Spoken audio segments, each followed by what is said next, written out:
Fala pessoal, no vídeo de hoje nós vamos falar do fundo BRCO11, o Bresco Logística, que recentemente divulgou o seu último relatório gerencial. Mas antes, pessoal, se você está chegando agora por aqui, deixa o like, se inscreva no canal, que toda semana eu trago vídeos novos aqui no canal falando de fundos imobiliários. Dado o recado, vamos direto para o último relatório divulgado pela gestão do BRCO.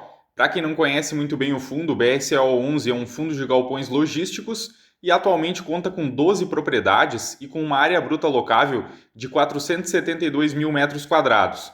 Aqui ao lado, nas informações gerais, nós podemos ver que o fundo possui um patrimônio líquido de 1,8 bi, mas o valor de mercado do fundo está em 1,6 bi, ou seja, atualmente está negociando com um desconto em relação ao valor patrimonial.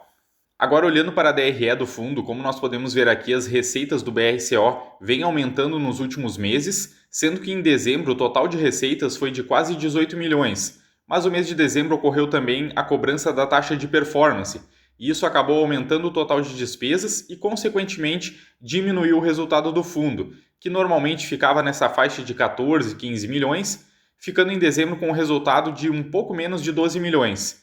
E o fundo acabou distribuindo para os cotistas quase 14 milhões. Então, nesse mês, o resultado gerado acabou ficando um pouco abaixo do que o rendimento anunciado, mas nesse ponto tudo certo, até porque na coluna ao lado aqui, nós podemos ver que o BRCO, no ano de 2024, acabou gerando de resultado a mesma coisa que foi distribuído. Agora, descendo um pouco mais no relatório, nós chegamos no portfólio do BRCO. Hoje, a maioria dos imóveis do fundo estão localizados no estado de São Paulo, com 50%, mas como nós podemos ver aqui, o fundo possui também uma boa exposição nos estados da Bahia, com 14%, e de Minas Gerais, com 13%. Outro ponto de destaque é que 65% dos imóveis do BRCO são classificados como last mile, ou seja, são propriedades próximas aos grandes centros de consumo. E outro destaque também é que 32% da receita anual do fundo é proveniente de um raio de até 25 quilômetros da cidade de São Paulo, que mostra que os imóveis do fundo são muito bem localizados. Agora, olhando para a carteira de clientes do fundo, o BRCO possui inquilinos muito conhecidos, como o Grupo Pão de Açúcar, a Magazine Luiza, Natura, BRF, sendo que hoje o principal setor de atuação para a composição da receita do BRCO é o setor de bens de consumo com 47%, seguido do setor de varejo com 36%, e em relação à nota de crédito dos inquilinos, a grande maioria é classificado como AAA com 60%. Hoje o principal inquilino do fundo é a Natura, com 21%, seguido do Mercado Livre, com 14%, e o principal imóvel em termos de receita é o Bresco Bahia, com 14%, que fica localizado na cidade de Lauro de Freitas, a poucos quilômetros de Salvador, e atualmente está 100% locado para o Mercado Livre.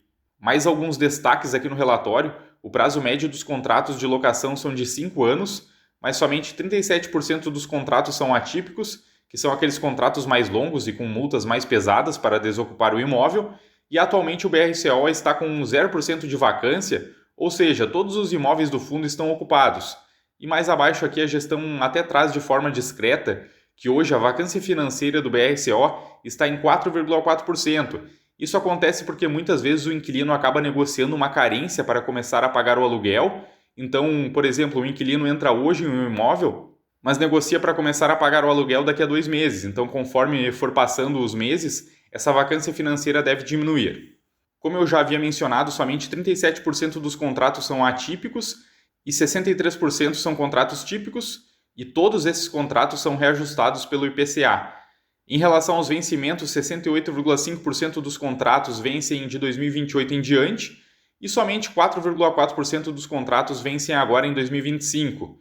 E agora em janeiro, 18,7% passarão pelo reajuste do IPCA. Agora, olhando para a composição acionária, a grande maioria são pessoas físicas, com 61%, 20% são investidores originais, que são aqueles investidores que investem no BRCO antes do IPO, e 19% são institucionais. No gráfico ao lado, nós podemos ver que o número de cotistas do fundo cresceu muito de 2020 para cá, sendo que hoje o BRCO conta com 117 mil cotistas. E mais abaixo a gestão trouxe as obrigações do BRCO. Hoje o fundo possui 23 milhões em dívidas, que corresponde a uma alavancagem de um pouco mais de 1%, que é um percentual de alavancagem muito baixo para um fundo imobiliário, até porque hoje o BRCO possui em caixa 168 milhões e poderia pagar essa dívida sem problemas. E descendo um pouco mais, a gestão traz um resumo dos imóveis que fazem parte do portfólio do fundo. E aqui um ponto de atenção, pessoal, como eu havia mencionado anteriormente, o BRCO está com 0% de vacância, mas nos meses de setembro e novembro, 3 empresas decidiram rescindir o contrato antecipadamente.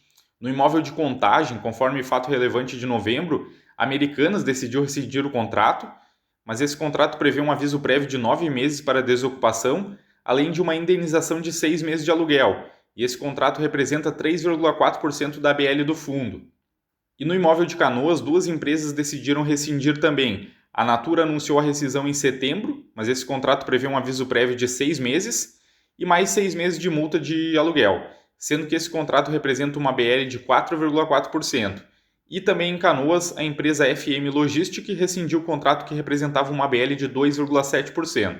Então o ponto de atenção aqui é o seguinte, pessoal, nos próximos meses essas empresas devem sair desses imóveis. Caso a gestão consiga alugar de forma rápida esses espaços vagos, seria muito positivo, porque assim o fundo não perderia a receita dos aluguéis e ainda ficaria com a multa de rescisão antecipada. Mas caso a gestão não consiga colocar novos inquilinos nesses espaços, a vacância poderia chegar perto de 10%. E vamos conferir também mais alguns números do BRCO. No último fechamento, o fundo estava sendo negociado a R$ 94,90, sendo que nos últimos 12 meses o fundo já acumula uma queda de 21,24%, e nesse patamar de preço, atualmente, o PVP do BRCO está em 0,80, que corresponde a um desconto de 20% em relação ao valor patrimonial, de R$ 118,46. Agora, olhando para os dividendos, o fundo pagou nesse mês de janeiro 87 centavos para os cotistas, que corresponde a um rendimento de 0,85%, sendo que nos últimos 12 meses o fundo já pagou R$ 10,44, que corresponde a um dividend yield de 11%. E no vídeo de hoje é isso, pessoal, mais um mês acompanhando o BRCO, passamos pelos principais pontos do relatório. Como nós vimos, é um fundo muito bem gerido, com um caixa bastante elevado, uma dívida muito baixa, mas como ponto de atenção precisamos ficar atento às desocupações que devem ocorrer durante esse ano, que podem aumentar a alavancagem do BRCO para perto de 10%. Já deixa aqui nos comentários se você tem o BRCO em carteira e sempre lembrando que o vídeo não se trata de recomendação de compra ou de venda. Eu fico por aqui e até mais, pessoal!